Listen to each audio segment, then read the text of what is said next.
নমস্কার, আমি অ্যাডভোকেট সৌরভ দেবনাথ, আপনাদেরকে লিগাল কাউন্সিল চ্যানেলে স্বাগত। আজকের যে বিষয়টা নিয়ে বলবো সেটা হচ্ছে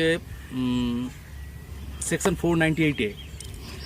আপনারা অনেকেই জানেন 498A এটা ম্যাটারটা কী, যে স্ত্রী কোনো স্বামীর এগেনস্টে কোনো লিগাল স্টেপ নিলে বিয়ের পর সেক্ষেত্রে 498 একটা লাগানো বা ধারা লাগানো হয়, যেটা পুলিশের ক্ষেত্রেও পুলিশও লাগিয়ে থাকতে পারে বা পুলিশের মাধ্যমেই লাগানো হয়ে থাকে।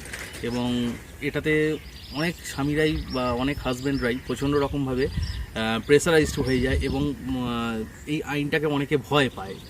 তো অবশ্যই ভয় পাওয়াটা স্বাভাবিক, কারণ 498 সেকশনটা খুব একটা ভালো জিনিস নয়।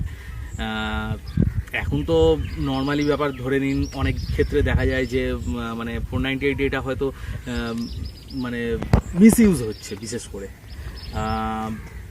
অ্যাকচুয়ালি যাদের 498-এরটা দরকার পড়ে তারা কিন্তু অনেকে এই আইনটার ব্যাপারটা জানে না, তারা করতে পারে না, কিন্তু যাদের দরকার নেই তারা হয়তো করে দিল। যাই হোক, এটা একটা বিতর্কিত ব্যাপার, এটা নিয়ে কন্ট্রোভার্সি করে লাভ নেই। মেন যে আজকে যে বিষয়টা আমি বলবো, 498 থেকে বাঁচার উপায়।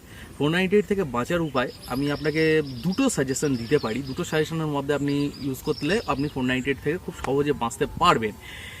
এক নম্বর হচ্ছে, আপনারা বিয়ের আগে চেষ্টা করুন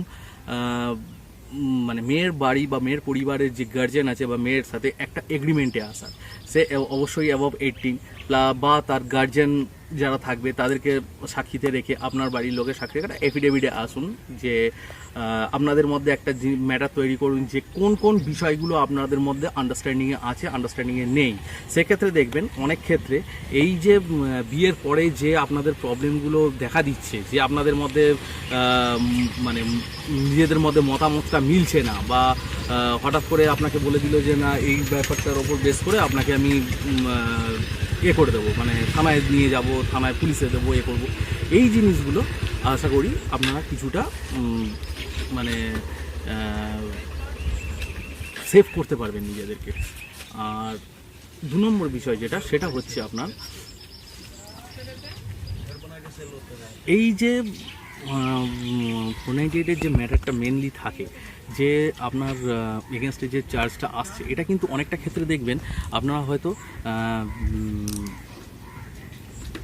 কোনো যেটাকে বলা হয় স্ত্রীধন, যেটাকে বলা হয় পণ প্রথা, হয়তো কোনো সময় কোনো কেউ আপনাকে হয়তো পণ হিসেবে কোনো জিনিসপত্র দিয়েছে বা কোনো কিছু যেগুলো স্ত্রীধন হিসেবে নিয়েছে থাকে, সেইগুলোর ওপর বেস করেও কিন্তু অনেক সময় স্ত্রীরা আপনার এগেনস্টে 498 চার্জ দেখাতে পারে বা 406 তার সঙ্গে যোগ করতে পারে, যেটা কিন্তু আপনাদের ক্ষেত্রে খুব প্রবলেম ক্রিয়েট করতে পারে। সেই জন্য আপনারা মাথায় রাখবেন যে এই যে জিনিসগুলো আপনারা হয়তো আপনার শ্বশুরবাড়ি থেকে আপনাকে এমনিই দিচ্ছে, কিন্তু একটা জায়গা রাখবেন যেখানটাতে বা লিস্ট রাখবেন, বা ওদের শ্বশুরবাড়ি থেকে একটা সাইন করিয়ে নেবেন যে এই জিনিসগুলো ওনার মেয়েই নিয়ে আসছে, এর ব্যতিরেক আর কোনো জিনিস কিন্তু আনা হচ্ছে না। সিম্পল এই জিনিসগুলোর ওপর বেস করেই, নইলে কিন্তু আপনাকে অনেক সময় দেখবেন পরবর্তীকালে বলবে আপনি হয়তো একটা জিনিস নিয়ে এসেছেন, সেখানে 3টে জিনিস দেখাবে। আপনাদের কাছে একটা ডকুমেন্টস থাকলে কী হবে, সেটা আপনারা বলতে পারবেন যে না, আমার কাছে 3টে জিনিসই আছে, এর বাইরে আমরা কিন্তু কোনো কিছু নিজেদের দরকারে নিইনি, আপনাদের দরকারেই কিন্তু আপনার মেয়ের দরকারই কিন্তু জিনিসগুলো নিয়ে এসছে। এই কিছু কিছু ছোটো জিনিসগুলো আপনারা যদি মাথায় রেখে দিতে পারেন, তাহলে দেখবেন অনেকটা ক্ষেত্রে 498 কিন্তু খুব সহজ ভাবে আপনারা বেরিয়ে আসতে পারেন এই প্রবলেমটা থেকে।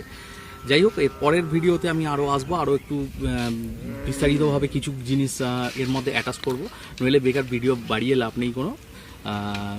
চ্যানেলটাকে সাবস্ক্রাইব করে রাখুন, দেখতে থাকুন, ভালো থাকবেন, নমস্কার।